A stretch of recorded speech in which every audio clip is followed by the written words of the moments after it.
use Gauss theorem to find the electric field due to a uniformly charged infinitely large plane thin sheet with surface charge density sigma. Second, an infinitely large thin plane sheet has a uniform surface charge density plus sigma.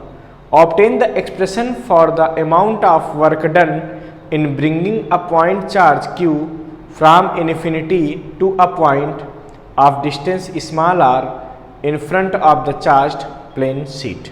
ठीक है कि अगर कोई sheet है, plane sheet है जो कि infinite separation की है और उसको हम चार्ज कर दें, तो इसकी वजह से इलेक्ट्रिक फील्ड हम कैसे कैलकुलेट कर सकते हैं, ये हम लोग सीखने जा रहे हैं। और बेसिकली बच्चों ये क्या है कि ये गॉस थ्योरम का ही एक एप्लीकेशन है। ठीक है, मतलब गॉस थ्योरम की हेल्प से हम इसकी प्रूविंग को करेंगे।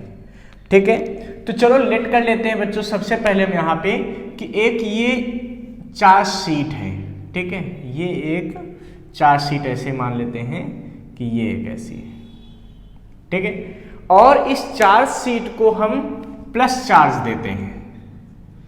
इस शीट को हमने क्या किया, प्लस चार्ज दिया। कोई एक ऐसे शीट है, बहुत, शीट का मतलब समझ रहे हो, बहुत थिन कोई प्लेट है, मतलब जिसकी थिकनेस बहुत कम है, और इसका सेपरेशन क्या बताया गया है बच्चों, इनफाइनाइट। इनफाइनाइट सेपरेशन का मतलब समझते हो, जैसे ये सपोज करो ये शीट ऐसे रखी है और ये इनफाइनाइट सेपरेशन, मतलब इधर भी इनफाइनाइट तक, अंदर भी इनफाइनाइट तक, ऊपर भी इनफाइनाइट तक, नीचे भी इनफाइनाइट तक, ऐसी कोई शीट है। सोचो, इधर भी इनफाइनाइट, ये इनफाइनाइट, ये इनफाइनाइट और ये इनफाइनाइट।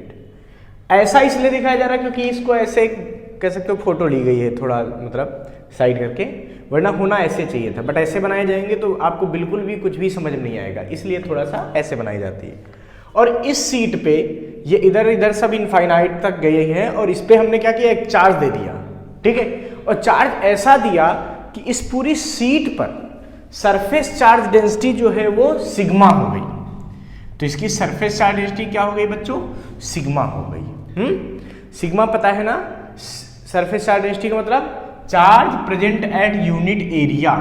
सिग्मा का मतलब क्या होता है, charge present at unit area. ठीक है, तो सिग्मा क्या है, ये है सरफेस चार्ज और डेंसिटी।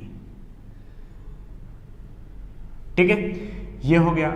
अच्छा, अब हम बच्चों सपोज कर लेते हैं कि इस सीट से, जैसे सीट रखी हुई है, इससे कुछ डिस्टेंस पर यहां एक पॉइंट P है। ठीक है, ये P पॉइंट इसके काफी मतलब पास में होता है एक तरीके से, और हमको इस P पॉइंट पे इलेक्ट्रिक फील्ड इंटेंसिटी क्या करनी है बच्चों, कैलकुलेट करनी है। सिंपल सी बात है, इस P पॉइंट के चारों तरफ हमको कुछ ऐसा एक सरफेस मानना पड़ेगा जिससे कि यहाँ का चार्ज इनक्लोज हो जाए, तभी हम गॉस लॉ का यूज कर सकते हैं।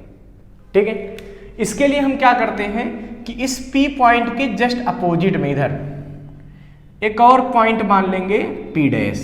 इधर हमने एक और पॉइंट सपोज कर लिया, क्या, P डैश। अब बच्चों हम क्या करते हैं, देखो होता क्या है, जैसे सीट ऐसे खड़ी हुई है, ठीक है, इधर हमने P माना तो इधर हमने P डैश मान लिया, और इन दोनों पॉइंट को क्लोज करते हुए एक सरफेस पहले बनाएंगे। कैसा सरफेस, एक ऐसा सरफेस जिस पर पूरे सरफेस पर इलेक्ट्रिक फील्ड जो होती है वो परपेंडिकुलर टू प्लेन होती है और आउटवर्ड होती है। इलेक्ट्रिक फील्ड कैसी होगी, perpendicular to plane and outward. ठीक है, कुछ ऐसा तरह से ये हमने सपोज कर लिया।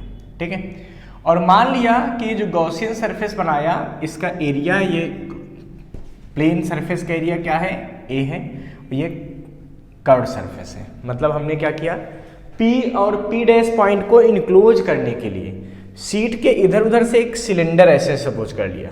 ठीक है, यहाँ एरिया A है, यहाँ भी एरिया A है सिलेंडर का। ये प्लेन सरफेस होंगे ना सिलेंडर का, सिलेंडर ऐसा कुछ होगा। ठीक है, ऐसा। अब बच्चों हमको पता है कि प्लस चार्ज की वजह से इलेक्ट्रिक फील्ड क्या होती है, आउटवर्ड होती है। तो यहां पर प्लस की वजह से इलेक्ट्रिक फील्ड किधर होगी बताओ, आउटवर्ड, इधर। इसकी वजह से इधर इलेक्ट्रिक फील्ड किधर होगी, इस साइड। अच्छा बच्चों, अगर हम बात करें इसका एरिया वेक्टर किधर होगा, तो area vector is always outward, तो एरिया वेक्टर इधर जाएगा, यहाँ का एरिया वेक्टर इधर जाएगा। और ये जो गॉसियन सरफेस बनाया है, ठीक है, तो ये ध्यान रख के ही बनाते हैं कि यहाँ पर हमको एक ऐसे सरफेस मिल जाने चाहिए जहाँ पर इलेक्ट्रिक फील्ड एरिया के परपेंडिकुलर है, मतलब इलेक्ट्रिक फील्ड और एरिया वेक्टर दोनों सेम डायरेक्शन मिल जाए। भाई एरिया के परपेंडिकुलर इलेक्ट्रिक फील्ड, तो एरिया वेक्टर प्लेन के परपेंडिकुलर होता है, तो दोनों सेम डायरेक्शन मिल जाएंगे, ठीक है। तो ये गॉसियन सरफेस है, ध्यान रखिएगा। अच्छा, अब लिखेंगे यहाँ पे क्या, electric flux passing through Gaussian surface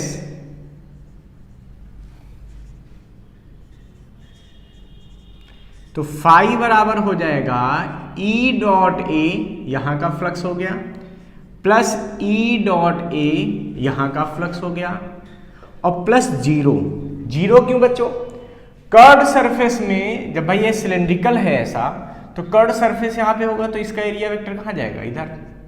यहाँ की जो इलेक्ट्रिक फील्ड होगी E1 मान लो, वो इधर। तो हर जगह पर इलेक्ट्रिक फील्ड और एरिया वेक्टर दोनों एक दूसरे से परपेंडिकुलर होंगे, इसीलिए कर्व्ड सरफेस से कोई फ्लक्स पास नहीं होगा। जो भी फ्लक्स पास होना है वो हमेशा किससे होगा, प्लेन सरफेस से होगा, ध्यान रखिएगा। इसीलिए फाई बराबर हो गया E dot A plus E dot A, यानी कि फाई बराबर हो जाएगा ई ए कॉस 0 डिग्री। यहाँ पे देखो ई और ए दोनों सेम डायरेक्शन में, उनके बीच का एंगल 0। यहाँ पे भी ई और ए सेम डायरेक्शन में, उनके बीच का एंगल 0, यानी कि प्लस ई ए कॉस 0 डिग्री। तो फाई बराबर हो जाएगा 2EA, कितना हो गया 2EA, ठीक है। ये तो नेट फ्लक्स आ गया। अब हमको पता है फ्रॉम गॉस थ्योरम, भाई गॉस थ्योरम क्या कहता था, याद करो। तो गॉस थ्योरम ये कहती थी कि net flux phi is equal to होता है Q इनक्लोज्ड अपान एप्सिलॉन 0।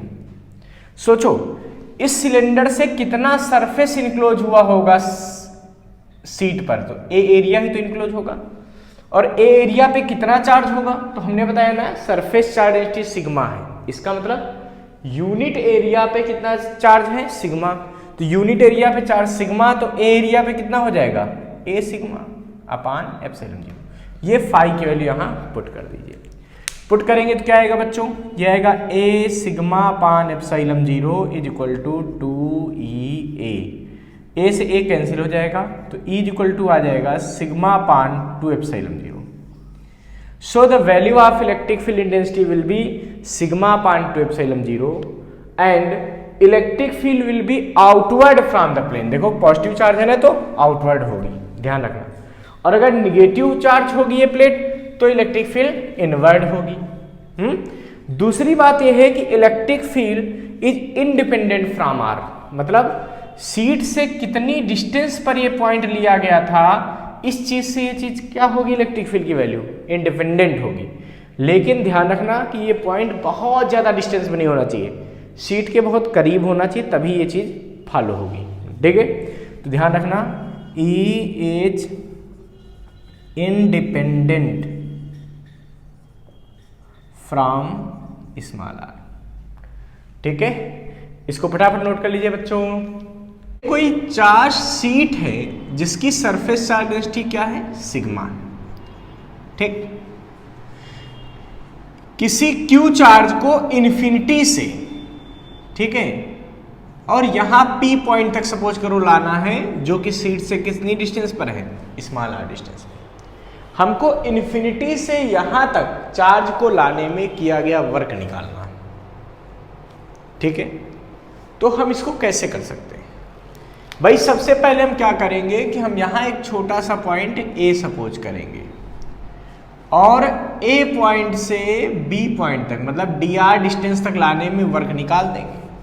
फिर हम इन्फिनिटी से लाने में वर्क निकालना, तो हम क्या करेंगे, उसको इंटीग्रेट कर देंगे। तो यहां पर लिखेंगे सबसे पहले क्या, electric field intensity, electric field intensity at A due to sheet, sheet की वजह से क्या होगी भाई, E is equal to sigma upon 2 epsilon 0, ये होते हैं ना इलेक्ट्रिक फील्ड। तो अगर ये सरफेस चार्ज डेंसिटी सिग्मा है और ये इन्फिनाइट सेपरेशन की सीट है, तो ए पॉइंट पर इलेक्ट्रिक फील्ड क्या होगी, सिग्मा अपान 2 एप्सिलॉन 0। अब ए पॉइंट से बी पॉइंट तक पहले हम चार्ज को लेकर आएंगे और मान लेंगे ये डिस्टेंस क्या है dx, बाद में हम इसको इंटीग्रेट कर लेंगे। यही तो तरीका होता है, इन्फिनिटी से कोई चीज लाओ तो उसका वर्क निकालने का। तो यहाँ पर लिखेंगे कि वर्क डन इन ब्रिंगिंग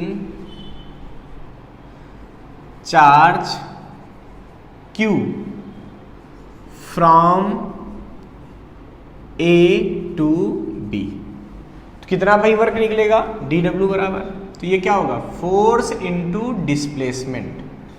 अब फोर्स कितना लगेगा सोचो, अगर ये Q चार्ज यहाँ के बजाय यहाँ जब रखा होगा तो फोर्स कितना लगेगा, QV। फोर्स कितना लगता है चार्ज पे इलेक्ट्रिक फील्ड में, QV।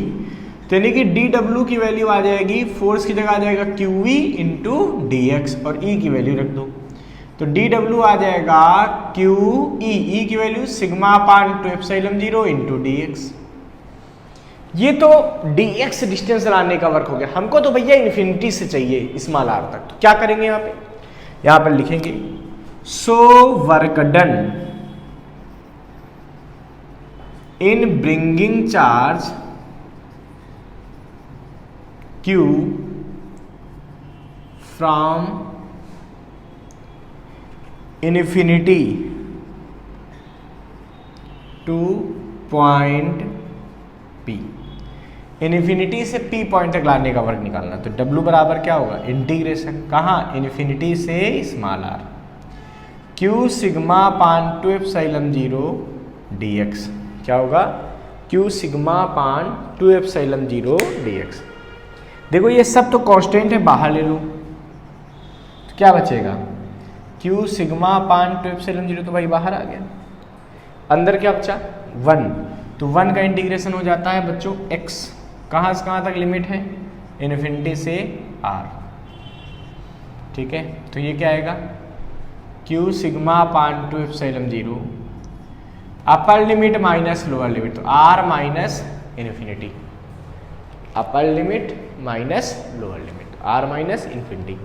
अब इन्फिनिटी अगर किसी चीज में जुड़ेगी या घटेगी तो आंसर भी इन्फिनिटी ही आएगा, इसका मतलब वर्क क्या हो जाएगा, इनफाइनाइट। तो वर्क कितना हो जाएगा, इनफाइनाइट। यानी कि अगर कोई इनफाइनाइट चार्ज सीट रखी है और प्लस Q चार्ज को इन्फिनिटी से यहाँ तक लाया जाए तो वर्क कितना करना पड़ेगा, इनफाइनाइट करना पड़ेगा, ठीक है। इसको फटाफट नोट कर लीजिए।